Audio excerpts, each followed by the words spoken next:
Una alegría poder compartir en esta ocasión una reconstrucción de la historia de la Navidad en su versión judía y en su versión romana. Hablaremos hoy de la versión judía. Es común escuchar en estos días que se cuestiona la fecha de la Navidad, que esto de celebrar el 24 y el 25 de diciembre termina siendo una extensión de la fiesta pagana de las Saturnalias. Por supuesto, hay muchas presunciones que se hacen en esa afirmación. Por un lado, se asume que estamos todos sabidos de que al suplantar lo bíblico por lo pagano, la mayoría de la gente sabe lo que está haciendo, cosa que no es cierto. También se asume que, en efecto, los que celebramos hemos decidido celebrar las Saturnalias, y eso es algo que deviene de lo anterior. Tampoco es cierto. Además, asumimos que todos los que celebran estas fechas celebran el nacimiento de Jesús. Tampoco es cierto. Para la mayoría de la gente, la Navidad tiene un sentido carnavalesco más que piadoso, más que de fe. La mayoría, para todos. Sin embargo, el cambio de foco de adoración hacia las Saturnalias es un asunto que sucedió a principios del siglo V más o menos. Eso no es algo de lo que los creyentes estemos plenamente advertidos. De modo que vale la pena para el día de hoy hablar acerca de la historia de la Navidad. Y para eso nos enfocaremos en la parte judía. Nuestro primer punto es el contexto histórico de la Navidad judía. Empecemos entonces por el primer punto. ¿En dónde empezó la Navidad? Para eso hay dos respuestas, el testimonio de la Biblia y el testimonio de la historia. El testimonio bíblico sitúa a Jesús en la historia de Israel y en los acontecimientos de Judea del primer siglo. En cuanto a la historia de Israel, lo que vamos a decir es que el nacimiento de Jesús está vinculado a la nación, pues Jesús viene del linaje de Israel. Dicho en otras palabras, toda la historia de Israel es la explicación del linaje del cual proviene el Mesías. Eso tal vez se resume de manera fantástica en el texto de Isaías, capítulo 9, versículos 6 y 7, unos 700 años antes de Cristo. Dice este texto, porque un niño nos es nacido, hijo nos es dado, y el principado sobre su hombro, y se llamará su nombre admirable consejero, Dios fuerte, Padre eterno, príncipe de paz. Lo dilatado de su imperio y la paz no tendrán límite sobre el trono de David y sobre su reino, disponiéndolo y confirmándolo en juicio y justicia desde ahora y para siempre. El celo de Jehová de los ejércitos hará esto. Propongo este texto acá porque es un buen resumen de lo que es la historia de la esperanza mesiánica de Israel. La esperanza mesiánica del Antiguo Testamento. Primero, tiene que ver con el nacimiento de Jesús, versículo 6, primera parte. Segundo, la parte que sigue en el versículo 6 tiene que ver con el gobierno de Jesús, con la intención de Dios de gobernar el mundo a través de su Hijo Jesucristo. Tercero, habla del tamaño de su imperio, de la extensión de la paz que impondrá como algo que no tendrá límite. Cuarto, el imperio y la paz descansan sobre el trono de David, sobre su reino. Quinto, y de ese reino él dispondrá y confirmará juicio y justicia desde ahora y para siempre. Sexto, entendemos que se trata del reino de Jesús. Después de todo, Jesús inició su ministerio predicando el reino de Dios, el reino de este niño del versículo 6. Todas estas observaciones y muchas otras podríamos hacer de estos dos versículos. De modo que lo que estamos tratando de decir es que la Navidad empezó en la historia de Israel y que básicamente esa historia comprende la vida de Jesús y es la historia de Israel de la cual proviene el linaje del Mesías. Ahora, ¿en dónde empezó la Navidad? Bueno, concretamente decimos que en Judea. Judea era gobernada por el Imperio Romano según Gálatas 4. ¿Recuerda usted el texto de Gálatas 4? Dice que llegado el cumplimiento de los tiempos vino Jesús, nacido de mujer, nacido bajo la ley. Y cuando hablamos del cumplimiento de los tiempos, por supuesto, estamos hablando del gobierno de Roma sobre el mundo conocido, el mundo de aquella época. Además del Imperio Romano, Mateo nos dice que en Israel propiamente gobernaba Herodes, el sanguinario Herodes, que era rey de Judea. Herodes que mandó a matar a todos los niños menores de 2 años. Más tarde, ese Herodes, al morir, heredó su territorio de Judea a sus hijos. Y uno de esos hijos, Herodes Antipas, es otro Herodes, es el que gobernó Judea en los tiempos del ministerio de Jesús. Ahora, aparte de esa digresión de los Herodes, Lucas nos dice que Zacarías era sacerdote en el tiempo en el que nació Jesús. Lucas capítulo 1, versículos 5 al 8, se nos dice que Zacarías era sacerdote de la orden de Abías o de la familia de Abías.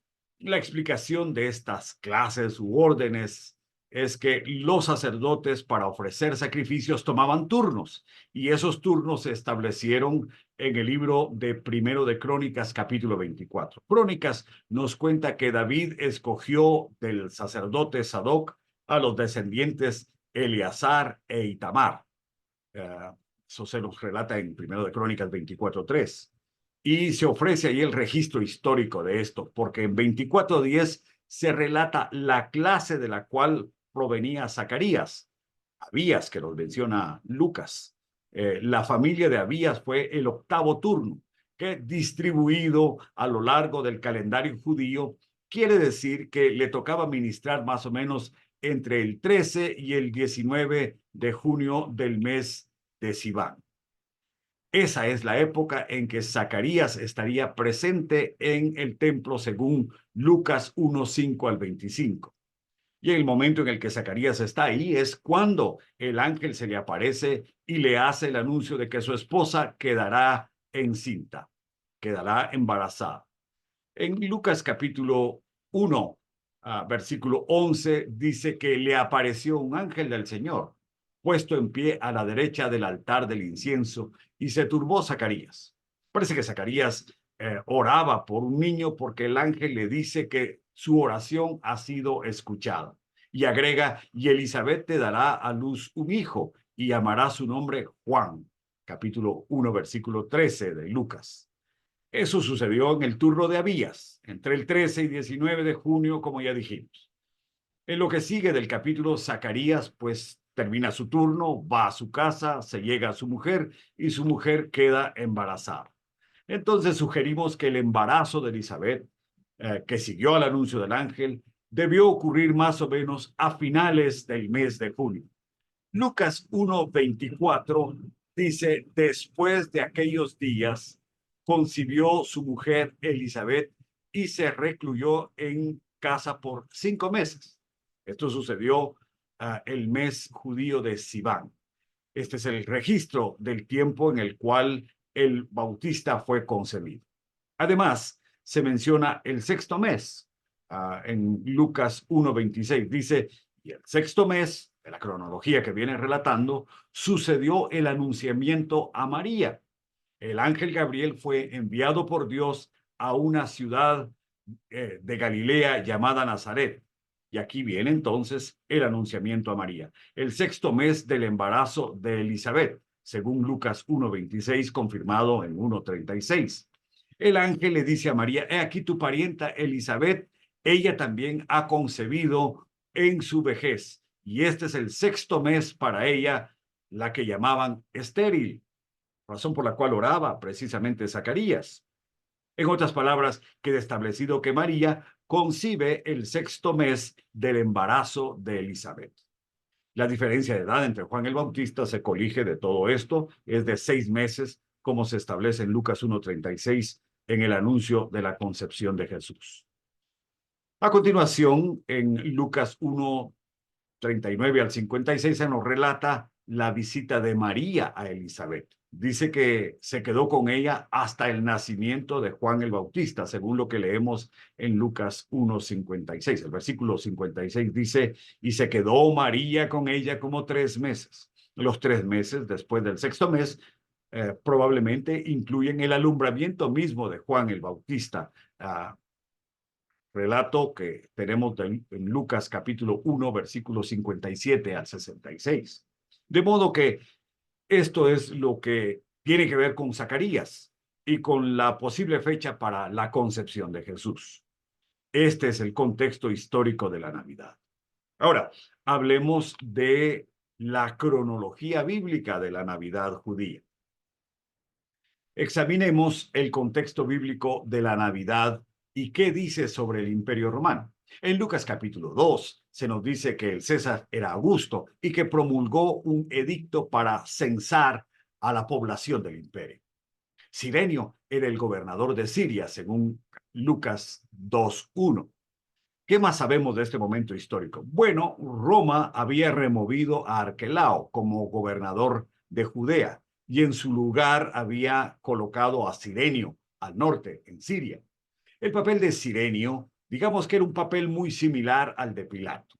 Ese papel que jugaría más tarde durante el ministerio de Jesús como prefecto de Roma. Pues Cirenio, en el papel de gobernador de toda la región, le tocó ejecutar el censo local en el año 4 antes de Cristo, que es el tiempo en el que se fecha su prefectura. Recordemos que el año 4 significa que venimos contando de regreso, es decir, hacia el año 0. ¿Por qué de regreso? Bueno, porque el censo general lo había ordenado Augusto en el año 6 antes de Cristo, pero no se celebró en simultáneo. El año 6 es cuando se dio la orden y luego hubo varios censos regionales. Y el año 4, 2 años después de la orden, sucedió este censo en Judea. En otras palabras, una fue la orden administrativa en el año 6 y otra fue la ejecución 2 años más tarde. 2 años después, año 4. Ese año 4 nos resultará importante al hablar del calendario romano. Entonces, veamos qué dice la Biblia sobre el tiempo del nacimiento de Jesús. Veremos que había habla un poco acerca del lugar, también habla un poco acerca del año, y de eso vamos a sacar algunas conclusiones. Del lugar se nos dice que Jesús nació en Belén. Por la referencia a Cirenio, sabemos que esto sucedió en el año 4 antes de Cristo. Esto de que Cristo haya nacido 4 años antes de Cristo es algo que explicaremos más adelante porque se refiere al cambio del calendario en la historia del cristianismo de Occidente. Número 2, aparte del lugar, el mes. Sobre la cuestión del mes, ciertamente no es este mes de diciembre, porque el mes de diciembre es frío y lluvioso en Judea. Al cotejar este clima con Lucas 2:8 se nos dice que había pastores que velaban sobre las vigilias y que guardaban las vigilias de la noche sobre su rebaño. Y diciembre no era el tiempo adecuado para hacerlo. Es un mes de invierno y los pastores no podían estar en el campo. En cambio, sí podrían estar en el campo en el verano o en el otoño, pero no en diciembre. En otras palabras, por estos datos, esto del nacimiento de Juan y por el dato del clima, descartamos el mes de diciembre como el mes del nacimiento de Jesús. Número 3, posible mes de septiembre. Ahora, para establecer en qué mes pudo haber nacido Jesús, regresamos al nacimiento de Juan el Bautista. Si, como vimos, Juan fue concebido a finales de junio, después de los días en los que ministró Zacarías en el templo, su nacimiento sucedería 9 meses después, a finales del mes de marzo del año siguiente, obviamente. El anuncio de ese nacimiento está, como ya vimos, en Lucas capítulo 1, versículos 8 al 13. Y el nacimiento mismo de Juan el Bautista en Lucas 1, 57 al 66. Si a marzo, que es el nacimiento del Bautista, le agregamos 6 meses, que era la diferencia de edad entre Jesús y Juan, entonces el nacimiento de Jesús presumiblemente sería más o menos a finales de septiembre. Número 4, ¿es posible pensar en un día? Quizá podemos ser un poquito más técnicos en esto, si usted me lo permite, y sugerir incluso un posible día para el nacimiento de Jesús o una posible fecha. Esto no me lo tiene que creer, pero no es una mala idea sugerir que haya sido alrededor del 22 al 29 de septiembre, en el mes judío de Tishrei. ¿Y por qué esa sugerencia? Porque por esa fecha, de septiembre 15 al 22 o al 29, se celebraba la fiesta de los tabernáculos. Y la fiesta de los tabernáculos tendría para el nacimiento de Jesús un simbolismo muy importante. La fiesta de los tabernáculos nos evoca a la presencia de Jesús en el mundo. La razón es que después de ser construido el templo, la gloria de Dios empezó a habitar, a tabernacular en medio de su pueblo. Y esto viene muy bien con lo que se nos dice de Jesús en Juan 1:14. Se utiliza el verbo habitar o tabernacular cuando se nos dice que Él plantó su tienda entre nosotros. Y eso es lo que se hacía en la fiesta de los tabernáculos. En otras palabras, que con la encarnación Jesús plantó su tabernáculo entre nosotros. Y eso coincidiría con septiembre y con la fiesta de los tabernáculos, con este 15 al 22 del que estamos hablando. Y no quiero ser dogmático en esto, pero sería un momento teológico importante. Es una fiesta que dura más o menos una semana. Afirmar que esta fiesta coincide con la fecha que tiene el mayor apoyo bíblico según las correlaciones que hemos venido sugiriendo, pues nos puede sugerir incluso un día aproximado para el nacimiento de Jesús. ¿Qué decimos en conclusión? Bueno, que Zacarías sirvió en el turno de los días más o menos 13 al 19 de junio, que después de eso Zacarías volvió a su casa, se llegó a su mujer, Juan fue concebido, de modo que Juan nacería a finales de marzo, que son 9 meses después, y Jesús nació 6 meses después, en el otoño o a finales de septiembre, probablemente alrededor de la fiesta de los tabernáculos en el mes judío de Tishrei, más o menos entre septiembre y octubre. Esa fiesta que se celebra por una semana sería aproximadamente la fecha del nacimiento de Jesús. Número 6. ¿Debemos celebrarlo? En ninguna parte se recomienda ni se reconoce en la Biblia una fecha para celebrar el nacimiento de Jesús. Claramente, el memorial del Nuevo Testamento descansa sobre su muerte y resurrección.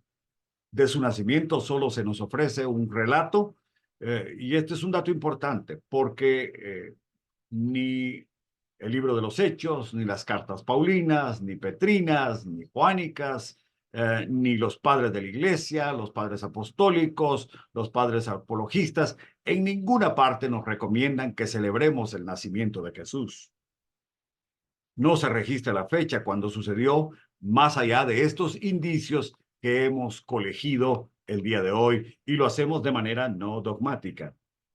Ahora, lo único que queda, así las cosas, es adorar a Jesús y servirle todos los días de nuestra vida, porque esa es la manera en que los verdaderos adoradores le adoran, es decir, en espíritu y en verdad. No depende del monte, como dijo Jesús, y aquí agregaríamos, tampoco depende de la fecha, no depende del lugar, depende realmente de la actitud de nuestro corazón. Ese parece ser el legado del Nuevo Testamento. Navidad 24 y 25 de diciembre, para un creyente no es lo más importante. Esta celebración del día 24 y 25 inició, como ya se dijo, alrededor del siglo V. Sin embargo, para nosotros lo importante es celebrar cada día de nuestra vida que Jesús vino y que le adoramos. Y si podemos utilizar la fecha del 24 y 25 de diciembre para decirle al mundo quién es Jesús y recordarle lo que Él hizo por la humanidad, pues está muy bien. Porque hasta tu cumpleaños escoges celebrarlo en otra fecha cuando te conviene. De modo que no es la fecha lo que importa, es la celebración y la actitud correcta.